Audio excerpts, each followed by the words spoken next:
Donc on va passer à la deuxième présentation. Donc Charlène Guillaumont.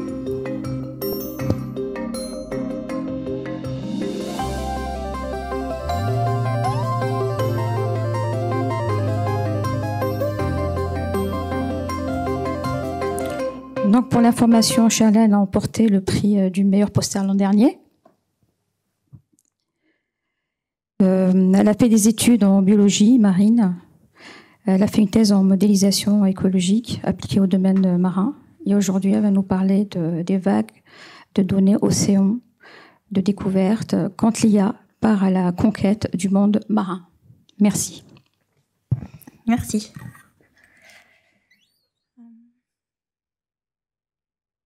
Avant de commencer, je vais rapidement un petit peu présenter le contexte de ma présentation et de mon parcours. Donc moi j'ai fait des études en biologie marine de base. J'ai fait une thèse en modèle de distribution, modèle de dispersion larvaire, modèle de physiologie appliqué à des espèces marines antarctiques. J'ai soutenu en 2021 et depuis en fait j'enchaîne les postdocs qui me rapprochent de ma famille mais qui m'éloignent de ma thématique phare d'Océano. Et je travaille en IA depuis 2-3 ans, je dirais. J'ai progressé, j'ai poussé grâce à Fiddle. Donc merci encore à vous tous, c'est une super équipe. Je suis contente de faire partie du groupe maintenant. Et maintenant, je travaille dans un projet qui s'appelle École Plus. Donc j'en ai parlé l'année dernière. Je vais en reparler un petit peu là, avant de commencer mon diapo. Donc c'est un projet qui a pour objectif de numériser les collections scientifiques qu'il y a dans les musées partenaires du projet. Donc quand on ouvre les tiroirs des musées, en fait, on tombe sur des squelettes, des fossiles, etc.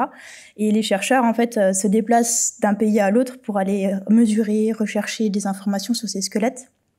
Donc c'est beaucoup d'efforts, beaucoup d'énergie, beaucoup de prise en main de ces objets qui sont fragiles.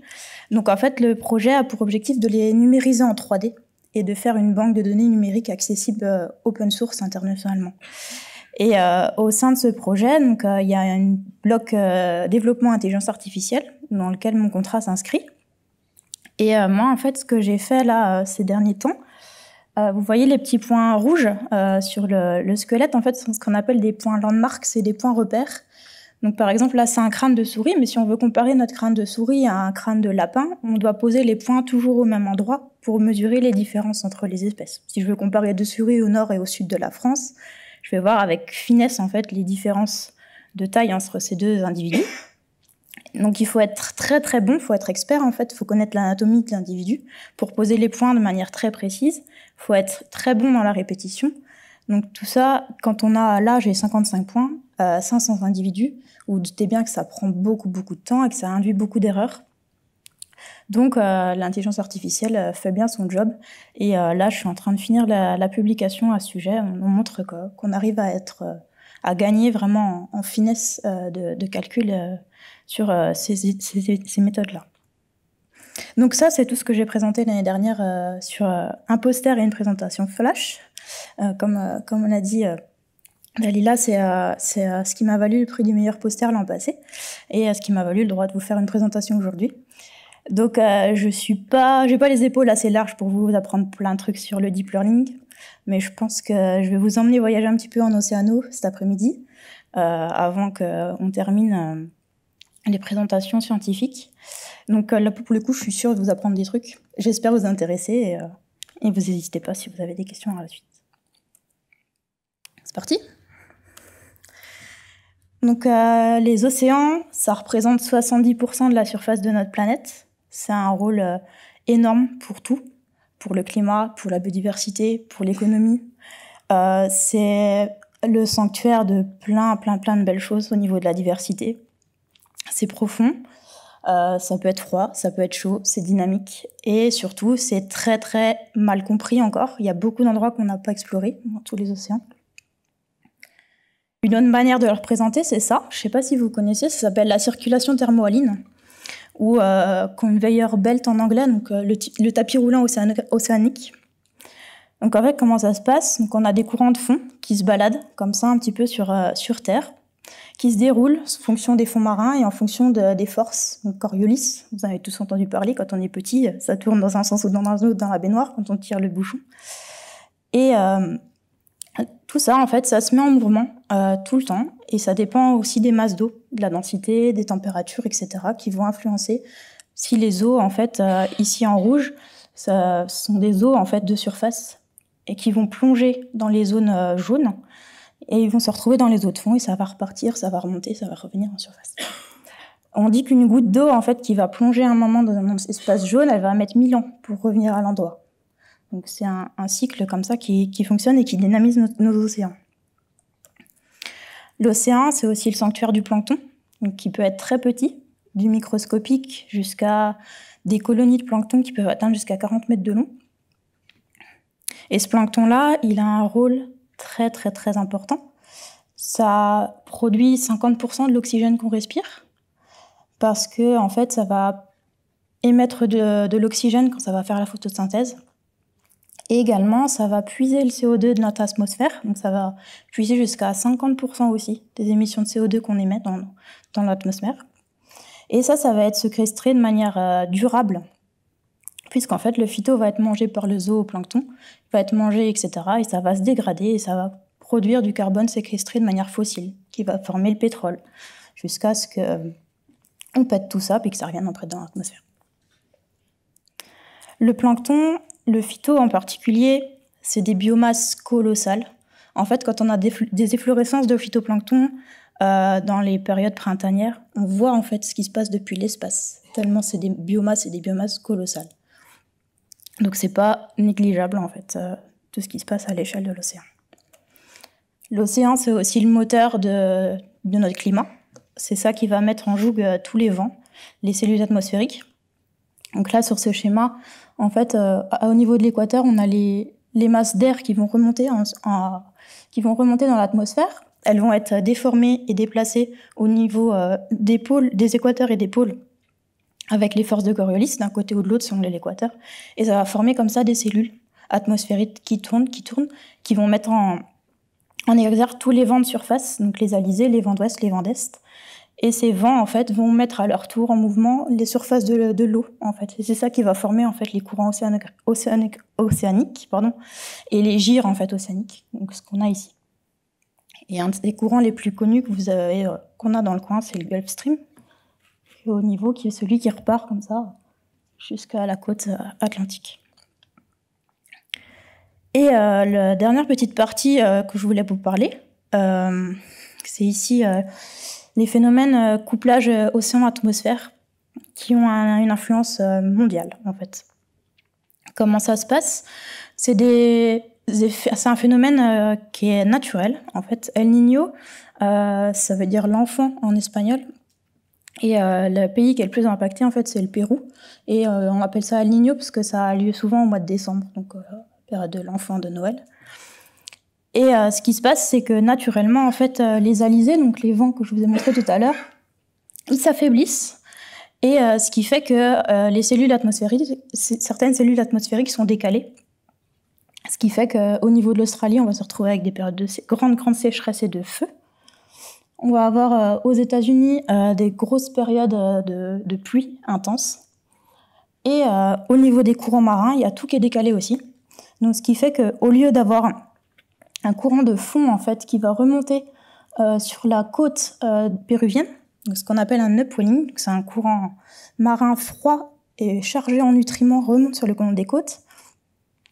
Donc normalement, en fait, ça remonte, ça rapporte des nutriments, et ces nutriments, en fait, c'est de l'engrais pour le phytoplancton. Donc on a des efflorescences massives, en fait, le long de la côte du Pérou. Et ces efflorescences massives, ça entraîne du zooplancton et du poisson. Donc ça fait que le Pérou, en fait, il va pêcher à fond, de manière normale, en période normale, et ça représente 20% de la pêcherie mondiale, en fait. Mais en période de El Niño, tout ça, en fait, c'est cassé. Et on a, en fait, des eaux chaudes qui vont se promener et qui vont remplacer la remontée d'eau froide. Donc ce qui fait qu'on a vraiment très chaud, en fait, au Pérou, et on n'a plus du tout de poissons. C'est fini, il n'y en a pas. Donc en fait, pour le Pérou et pour tous ces pays qui sont impliqués, c'est super important de pouvoir prévoir si El Niño va apparaître, sachant que c'est des cycles tous les 2 à 7 ans. Donc on ne sait pas, en fait, c'est la loterie. Et on ne sait pas l'intensité aussi de El Niño, parce que ça peut être très très fort ou plus faible. Donc on a besoin de connaître en fait, de pouvoir prédire des choses. Mais on ne le sait pas. Donc voilà, j'ai fini la partie Miss Météo, je vais passer à la suite. Donc maintenant que je vous ai fait une petite intro de tout ce que j'ai besoin pour que vous compreniez la suite, je vais vous montrer à quel niveau l'IA en fait révolutionne les études océanographiques. Donc depuis en fait ce qu'on appelle le remote sensing, donc en fait c'est l'utilisation des satellites pour étudier la surface de la Terre. On utilise beaucoup ça pour étudier les vagues, les marées, les températures, etc. de surface. Mais on est bloqué en fait juste à la surface de l'océan. Généralement, on ne peut pas aller jusqu'à plus de 100 mètres de profondeur. Et en fait, l'IA commence à percer là-dedans, même depuis 5, 6, 7 ans, je dirais. Et elle permet cette révolution et on va de plus en plus loin dans la compréhension de l'océan. Comment ? En fait, on a des modèles d'IA qui sont combinés avec de la donnée physique qui est déployée dans les océans depuis 20 ans. Ça s'appelle le projet Argo. Donc c'est des balises, là, comme on a à droite, qui sont déployées et qui, en fait, sont en dérive complète dans l'océan. Elles plongent, donc elles vont jusqu'à 4000, 5000 mètres de profondeur et elles remontent. Elles vont redonner la donnée au satellite et elles replongent, elles redérivent, elles replongent, etc. Et on a une couverture qui commence à être gigantesque, puisqu'on a une balise tous les 300 km à peu près. Et ce qui fait qu'on a une masse d'informations qui devient très très importante et qui permet de mieux calibrer les modèles, en fait, et de les comprendre. Donc on a ces données là, en bas, les in-situ observations à 1000 mètres, combinées aux données satellitaires de surface. Et dans cette review-là, ils expliquent un peu comment les réseaux de neurones sont utilisés pour mieux comprendre les océans. Donc tout ce qui est partie associative statistical neural network, c'est plus un peu de la corrélation en fait entre les données. Donc on essaye avec des CNN, des RNN de regarder comment les grilles spatiales et temporelles elles sont corrélées un petit peu entre elles. Il y a toute la partie PINS qui va améliorer considérablement les modèles d'océanographie physique. Parce que d'habitude, en fait, c'est des gros codes Fortran, MATLAB qui tournent avec plein de couches. Ça va modéliser la couche X, Y, Z de l'océan, ça va coupler avec des forçages, etc. Là, on commence à aller un petit peu plus loin avec de la finesse de calcul et de la combinaison un petit peu comme on l'a vu un petit peu dans Mekaflu tout à l'heure. Et par-dessus tout ça, ils mettent des chapeaux un peu matheux qui vont permettre d'aller plus loin dans l'énergie computationnelle, l'utilisation de la mémoire ou l'interprétabilité des modèles. Tout ça, ça permet de voir des modèles qui permettent de mieux identifier des patterns, de détecter des choses ou faire de la prédiction. Comme ici, au niveau des prédictions des trajectoires d'anticyclones, on arrive à aller vraiment plus loin dans la précision, en fait, grâce à ces modèles améliorés. Et aussi, par exemple, sur tout ce qui est courantologie, au niveau des modèles, en fait, on arrive à gagner en précision. Par exemple, si on chope la carte des vents de surface, avec ces théories de physique des spirales d'Ekman, on est capable en fait de repérer comment les fluides en fait se déplacent dans la colonne d'eau et on peut prédire en fait les courants marins de fond. Également, il y a des analyses qui peuvent être faites sur les coupes bathymétriques. Donc, on a les balises Argo qui montent et qui descendent, plus la donnée satellitaire et tout ça mis ensemble. On peut en fait repérer les différentes stratifications de la couche d'eau en termes de température, de densité, etc., en fonction de la profondeur et en fonction des années. Donc on voit en fait si au niveau du changement climatique, il y a des événements qui se produisent dans des zones océanographiques particulières. Ensuite, pour les phénomènes El Niño que j'évoquais tout à l'heure, maintenant, il y a eu beaucoup de publications. Je suis tombée sur beaucoup de choses qui utilisent des CNN pour essayer de prédire de mieux en mieux l'effet El Niño. Donc maintenant, c'est gagné. On arrive vraiment à prédire avec finesse si le El Niño va avoir lieu ou pas. Et on va même jusqu'à prédire l'intensité que j'évoquais tout à l'heure, qui est importante. Donc on fait des gros pas en avant en fait, sur ces événements-là. Au niveau de la détection, je disais tout à l'heure, on avait identification, prédiction, détection. Il faut savoir que dans nos océans, on a des mers poubelles, on appelle ça le 7e continent. notamment au niveau du Pacifique Sud. En fait, on a l'équivalent de 10 fois la France en tas de déchets qui naviguent. Et jusqu'à présent, en fait, on n'a pas été vraiment capable de les détecter parce que, en fait, les déchets, ils ont tendance à glisser un petit peu sous la surface de l'eau, ils se dégradent très vite. Et ce qui fait que les biomasses et les superficies, en fait, étaient calculées juste par des bateaux qui se rendaient sur place.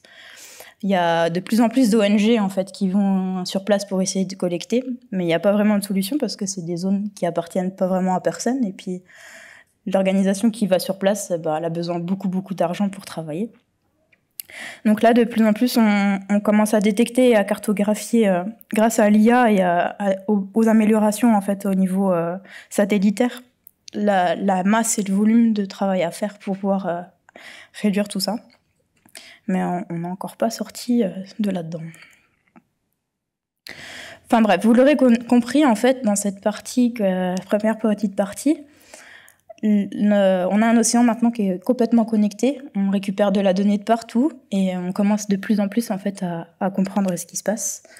Donc on a des connexions satellitaires avec pas mal de bouées.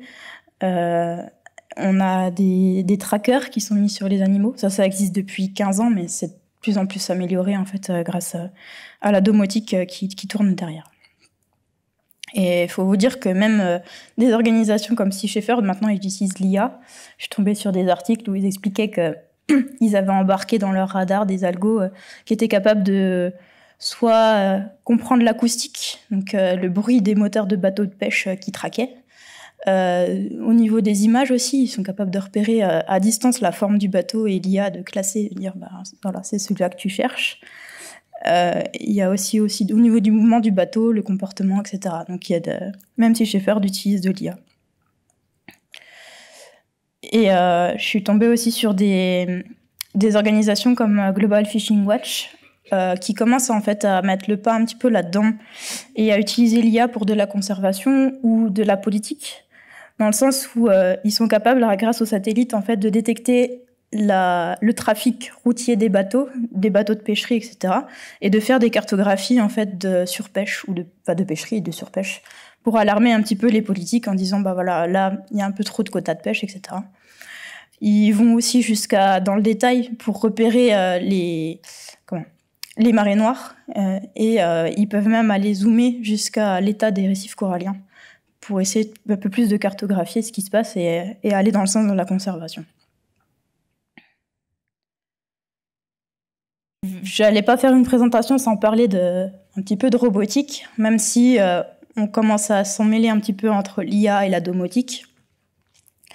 Mais pour vous illustrer quelques petits trucs qui se font maintenant en océano, les Américains ont mis en place des sail drones, donc c'est des bateaux, là, ils font 6 mètres par minute, 6 mètres, c'est des bateaux de guerre, quoi, qui sont en fait sur leur côte et qui prospectent et font la police, en fait. C'est des policiers en mer complètement autonomes, donc ils ont des systèmes de production d'énergie grâce aux vagues, plus au soleil, et ils répertorient en fait tout ce qu'ils voient grâce à de l'imagerie qui est suspect et qui est pas bien, quoi. Les prouesses technologiques qu'on peut voir aussi par rapport aux petites balises ergo que je vous disais tout à l'heure. En 20 ans, ils ont vraiment amélioré aussi la capacité de travail de leurs balises, dans le sens où les balises qui sont déployées dans les pôles et qui font face à des icebergs ou des objets en fait au-dessus, elles se crachaient avant. Et maintenant, en fait, ils arrivent à embarquer des détections et des détecteurs qui font que ces balises font demi-tour, elles replongent jusqu'à ce qu'elles puissent remonter et pour pouvoir donner leurs données aux satellites. Et la dernière petite partie niveau robotique, en Chine, en Inde, ils commencent à développer beaucoup ce genre de robots parce qu'ils ont beaucoup de rivières, de lacs pollués. Donc c'est des robots pareils, complètement autonomes, embarqués avec des panneaux solaires qui fonctionnent et qui vont détecter les déchets. Là, c'est pas trop compliqué, je pense qu'ils peuvent tout avaler. Mais dans une eau un peu plus propre, ils sont capables, avec du CNN, de repérer les objets à détecter et d'avaler. Ils sont capables d'avaler 500 kilos de déchets en 2 heures, je crois. Et ça commence à être une solution pour nettoyer un petit peu tout ce qui se passe dans les pays un peu plus pauvres. Je crois qu'ils sont en cours de commercialisation pour une extension un petit peu de ces robots-là.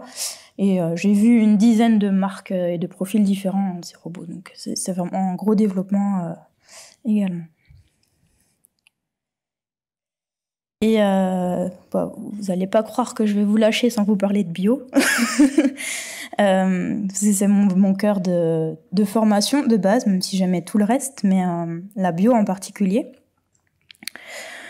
Donc la biologie marine, ça utilise énormément l'IA aussi.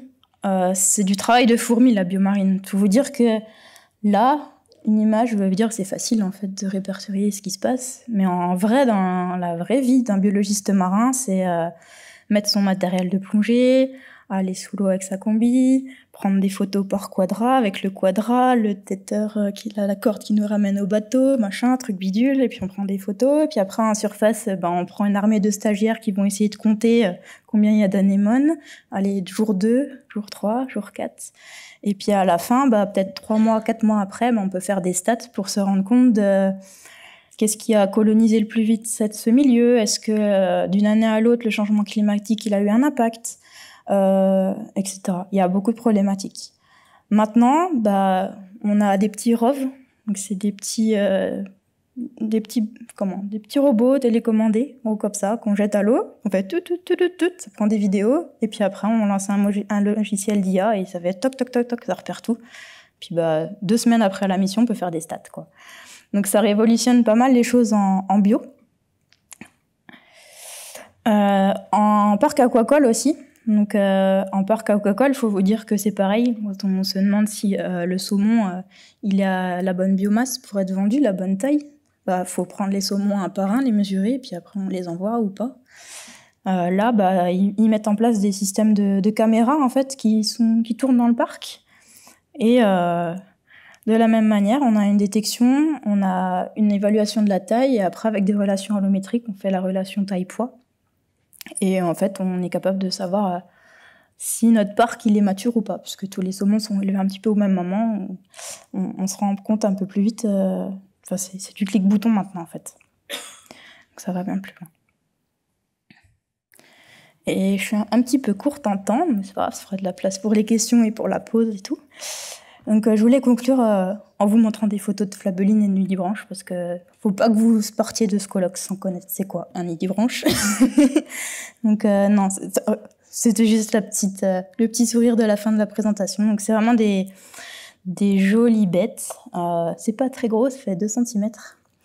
Et ça a une faculté énorme dans le sens où tout ce qu'ils mangent, ils sont capables de l'utiliser pour eux. Par exemple, la flabeline à gauche, elle va manger des cellules urticantes d'hydre, d'adémone, des choses comme ça. Donc ces cellules qui piquent, elle va les mettre un peu sur elle et puis au final, elle va piquer elle-même.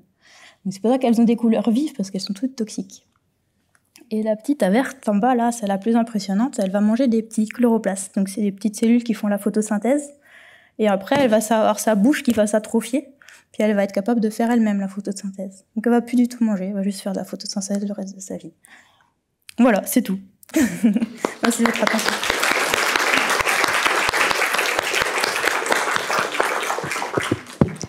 Après ce voyage fascinant dans le Grand Bleu, place aux questions.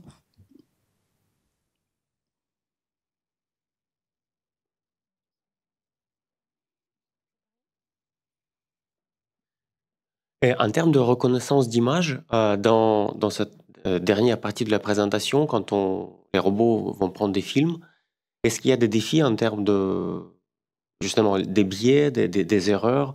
Quels sont les scores actuels? Ou est-ce que c'est un problème résolu? Oui, énormément. Notamment au niveau la turbidité de l'eau. Il y a certaines mers, quand vous allez en vacances, vous voyez bien, il y a certaines mers où vous plongez, c'est translucide, c'est facile. La plupart des mers, en fait, on a du phyto, du plancton, en fait, qui bouge, et ce qui fait qu'on ne voit pas à 10 mètres. Et il y a beaucoup de particules, en fait, qui viennent se mettre devant la caméra. Il y a tout ce qui est mouvement aussi, parce qu'on a les mouvements de l'eau, des vagues, et tout ça qui bouge. Du coup, il y a beaucoup de défis, je dirais, encore.